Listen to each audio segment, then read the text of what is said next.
لصمنا كرم بالعافية وهنجوزه وهو رضي بالهم. ومفاجأة عروسته قدمها يطلع شؤم ونحس وغم. ويقولوا في نيزك فكه جاي علينا بسرعة زو. مين هم اللي جايين يقبضوا علينا؟ مين؟ احنا بنسرق بنك يا نيلي، ما تهدي بقى شويه. لا انا اتفضحت يا شماتة صلاح فيا. يا اختي مين صلاح يا نيلي؟ صلاح اخويا السقيل. اكيد حد من الجيران شافك وانت بتتشعلق وجايين معاهم المشاعل وهيقولوا الغازيه لازم ترحل. ايوه انا عارفه الفيلم ده، عارفه. انت بتتقمصي صح؟ شكلك بتقمصي. احترم نفسك انا ممثله قديره وجامده جدا. قصدك ممثله راحله. اوعي يا ماما، اوعي بقى ارجوكي من وشك، بدل ما اروح خبطك بنيه ارجعك ابيض واسود. يلا انت رايح فين؟ راح فين ايه؟ هبص على من العين السحريه اشوف مين اللي بيخبط. مين اللي بيخبط؟ انت. ده عماد يا ستي، عماد اللي في التالت الزفت اللي بيطلع لي كل شويه. لوحده ولا مع حد؟ مع واحد كده شكله من الجيران برضه. تفتكر كاين ليه؟ بس هم ايدهم فاضيه على فكره، ما فيهاش مشاعر يعني. اطمني، المشهد بتاعك برضه شكله هيتلغي. بتضحك على ايه؟ انت بتضحك على ايه؟ هو ده وقته. روح استخبى بسرعه يا كومبارس يا كورس. استخبي في اي حته. يلا انت اللي استخبى. انا استخبى ليه؟ انت في بيتي. ما انا المفروض صح انا اللي استخبى. شقلبت لي دماغي منك للي كانت ودان جوزها.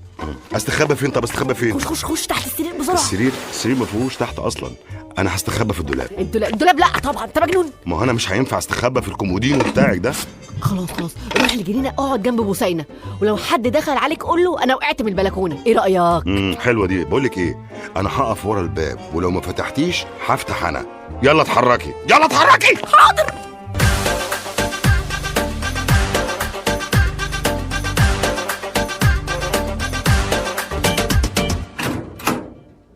احنا اسفين يا انسه نيلي على الازعاج. لا خير يا استاذ عماد. هو بصراحه الموضوع محرج شويه. طالما محرج ظروف الباب في وشه. محرج ازاي يا استاذ عماد؟ طبعا انت عرفتي موضوع النايزك وال29 يوم والحوار ده. سمعت بس يعني مش مهتمه قوي الحقيقه. ده انت فشره بس انا مش فاهمه ايه المحرج في موضوع النيزك يا استاذ عماد. الاستاذ رامي جارنا في الدور الثاني. فعلا رامي؟ اهلا وسهلا يعني. مدام رشا مراته حامل في الشهر السابع. والله رشا حامل؟ لا الف مبروك. مبروك على ايه؟ كده مش هتلحق تخلف. صحيح، ده كده مش هتلحق تخلف. ما هو ده اللي موترني. انا متوتر جدا، متوتر قوي يا استاذه نيلي. طب وانت مالك انت جاي توتر عليكي ليه؟ اقفلي الباب. ما يتوتر براحته. يا فندم انا سامعك على فكره. قصدي يعني ليك حق طبعا تتوتر. وانا شايف ان مدام رشا لو عرفت اي حاجه بخصوص موضوع النيزك هيأثر على حالتها النفسيه حبتين. طبعا دي مصيبه لو عرفت. ما هو عشان كده انا متوتر جدا. على فكره انا اللي توترت خلاص. فانا بقى قررت اني الف على السكان واكد عليهم محدش يجيب لها سيره. ايه رايك في الفكره دي؟ لا فكره هايله. ويا ريت يا انسه نيلي لو قابلت رشا يعني بالصدفه ما تتكلميش خالص في الموضوع ده واعملي نفسك من بنها. تمام؟ اعتبرني من بنها من دلوقتي يا استاذ رامي. انا متشكر قوي، متشكر جدا. انا متشكر قوي بعد اذنكم. بقول لك ايه يا انسه نيلي؟ في حاجه تانية؟ الاستاذ كرم. ماله استاذ كرم؟ بس الفاس وقعت في الراس وفعلا الغازيه لازم تنزل. الاستاذ كرم اللي في الدور الثاني. ما خدش بالي. كومبارس من غير اجر. الاستاذ كرم العريس. ايوه ماله بقى الاستاذ كرم؟ خبطنا عليه وما بيردش. تلاقيه خرج مع عروسته. خرج فين؟ ده عربيته راكنه قدام العماره. يمكن قاعد مع مراته. على رايك عريس جديد بقى. هو النبر ده اللي هد العماره. طب يا ريت بقى لو لمحتيه واقف في البلكونه اديله فكره باللي اتفقنا عليه. حاضر امشوا بقى اتفضلوا. ماشي تمام.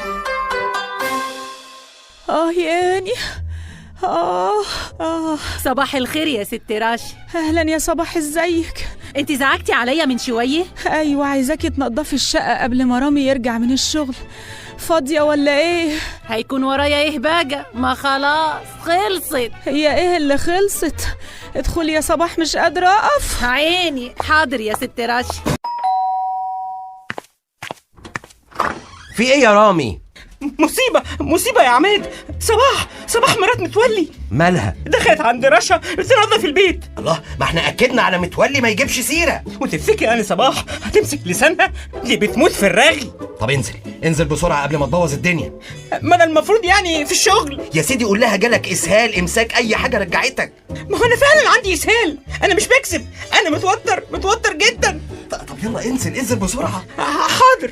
وبعدين سيدة الشاشة، أنا هفضل قاعد كده متنيل متقدر بسبب اللي بيحصل ده؟ لا بقول لك ايه بعمل لك ايه يعني؟ متولي بيكنس السلم. ما أنا عارف إنه بتنيل بيكسن السلم، بس ده لو كان بيلحسه بلسانه كان خلص. وبعدين متولي ده بالذات، ثانية واحدة ما بتقوليش بقى اسمعيني هقول لك إيه؟ سوري قول.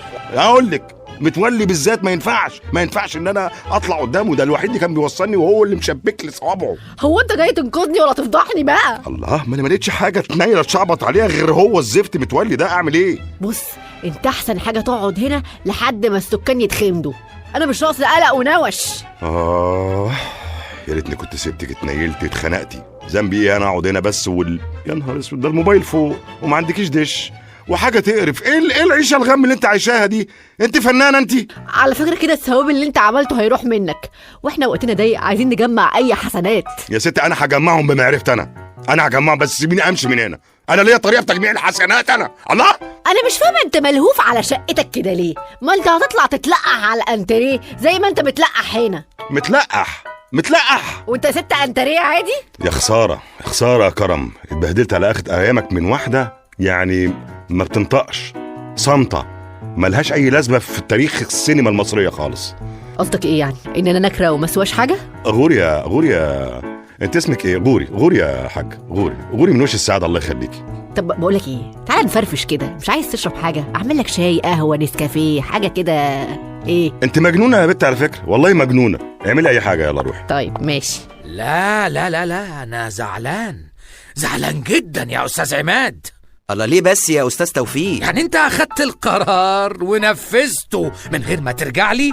ليه؟ هي العمارة دي خلاص ملهاش كبير، ملهاش رئيس اتحاد؟ يا عمي المقامات محفوظة يا أستاذ توفيق، مش كده يا رامي ولا إيه؟ طبعا أستاذ توفيق على راسنا كلنا. بس أنت عارف بقى إحنا كلنا بنمر بلحظات صعبة اليومين دول. مش إحنا بس، ده الكرة الأرضية تماً. وبعدين أنت كنت في الشغل وإحنا لازم نتصرف.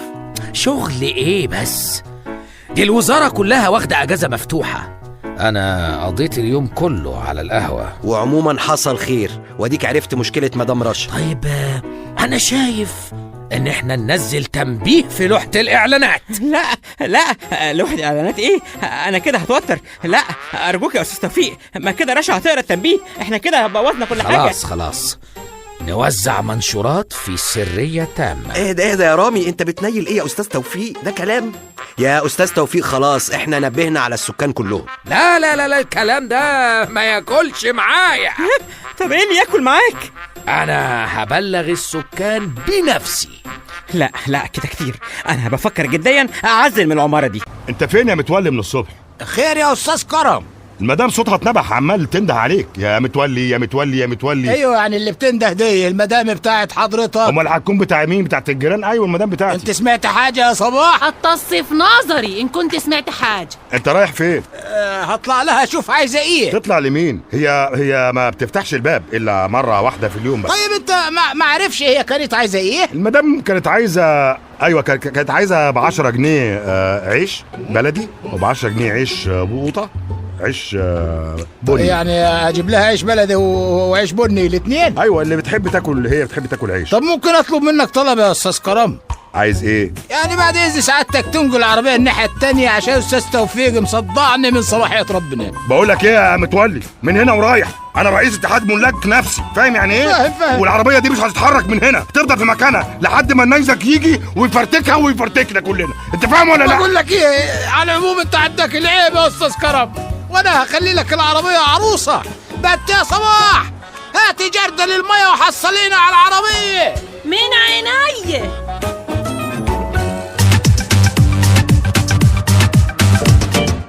ها اطمنت على مروان يا عمتي؟ ايوه اتصلت بيه بالفيديو كول.